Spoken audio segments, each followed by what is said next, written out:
and on that song, like, I'm rapping completely different. So like, I study rappers too, and I'm not like, but I'm always trying to figure out, like, because what people say is like, yo, I know what Lazarus sounds like. I know he's an MC, he's a lyrical MC, but there was no way. I love when people do this too. There's no way that Laz and Gucci Mane could be on the same track together, because his sound and your sound don't match.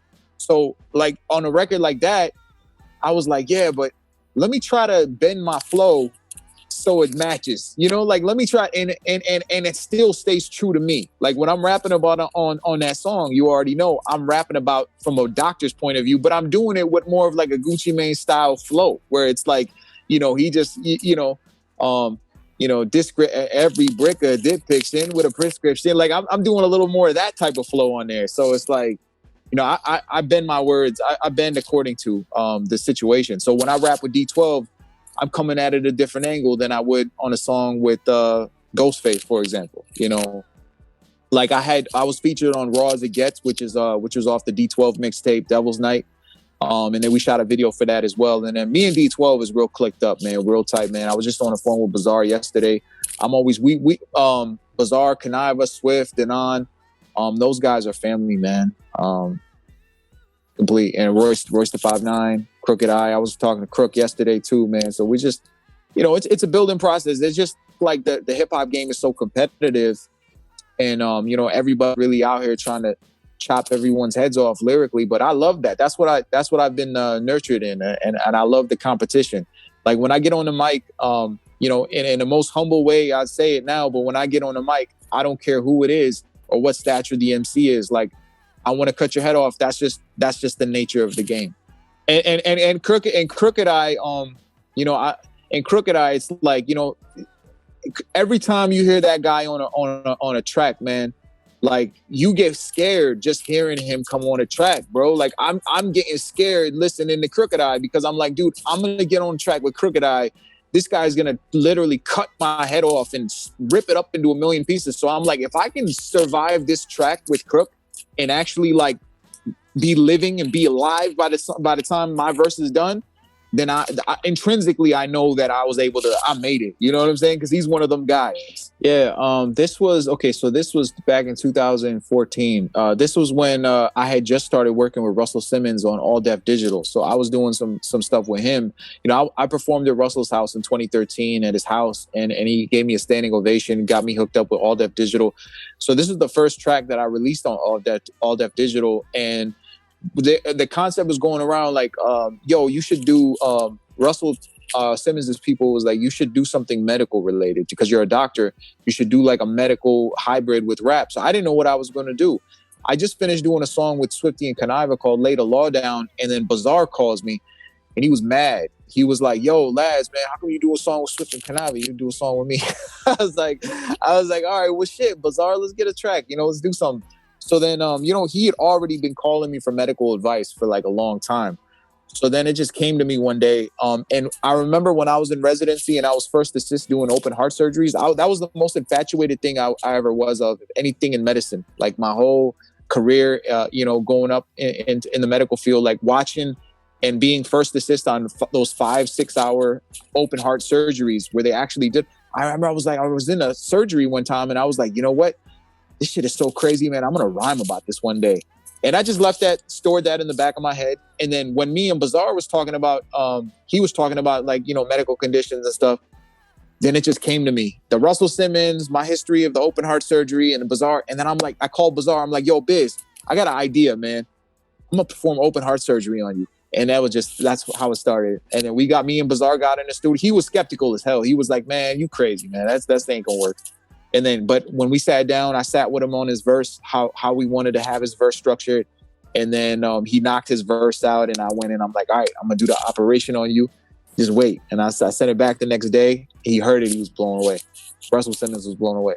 Yeah, all the time, man. I mean, I'm at the hotel room. I tour with Ghostface Killah's cousin. That's my manager. So, his name's Divine Seven Eyes. So we're out there, man. He hooked me up with Ghost. Like, he played my stuff to Ghostface and Ghostface liked it. And that's how this whole situation started.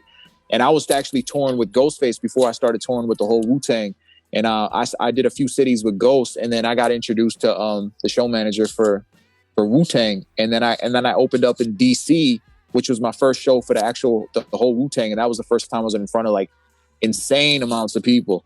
And I just remember the craziness of just being on the road. Like when I went to Australia, New Zealand, we were on the same planes together. Like I would be right next to Jizza, right next to Meth, and then we right next to Capadonna. So I have like so many stories, man. Like we'd be we'd be freestyling, you know, like I remember we was in Sydney, Australia, and I was just standing outside of the hotel, and then before you know it, Capadonna shows up, and then before you know it, Inspector Deck shows up, and then Master Killah shows up, and then everybody's just doing a cypher.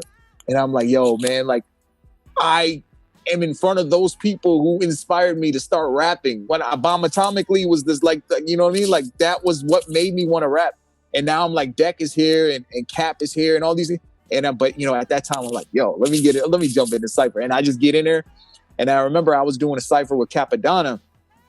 And I swear to God, man, Capadonna, I rap my verse and Cap is like, yo, I can't even go after this kid. Like, you know, like I just felt it. I was like, Capadonna just said that. Like, oh my God, like to this day, like that just hits me in my chest because I'm like, yo, Capadonna is one of the illest MCs, man. Winter Wars, I told him how much that meant to me.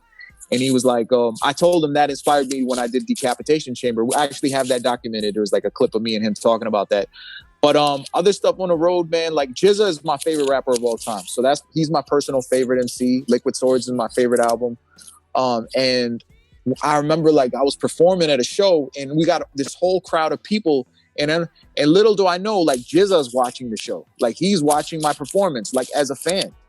Like he's watching me perform. And I'm like looking at the audience and Jizza's there. And I'm like, yo, this is nuts right now. You know what I'm saying? Like, I can't believe it. Raekwon, the chef, man, what are some cool things, man? And then like after parties, like with Deck and man, it's unbelievable because I'm such a big Wu-Tang fan, man.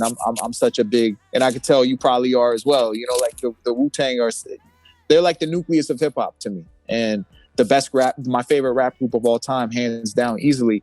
So yeah, man, those some crazy experiences I had. Oh, and then like funny thing, so like Ghostface would be on the stage, right? And he's like rapping on the stage with the whole Wu-Tang, and we're talking about like 20, 30,000 crowd in front of us. Like, and I'm standing on the side because we'd be standing on the side watching their show after like we get done with our performance. And then like Ghostface would be walking up to me and my and Divine, he'd be walking up to us. He's like, yo, man, I'm gonna try to sneak out of here real quick before the concert ends so we could like hurry up and get out of the crowds. We would literally be taking Ghostface out from while the other members of the Wu are still finishing their last song. Ghostface is trying to dip out of there like fast before the show's done, and he'll just come with me and Divine, and we'll just sneak back and go to the hotel and just chill. So, I mean, unbelievable, bro. I mean, developing friends with my idols is just that's just unbelievable, bro.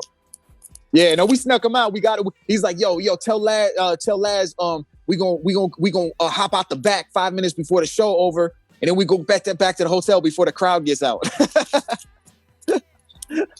Yeah.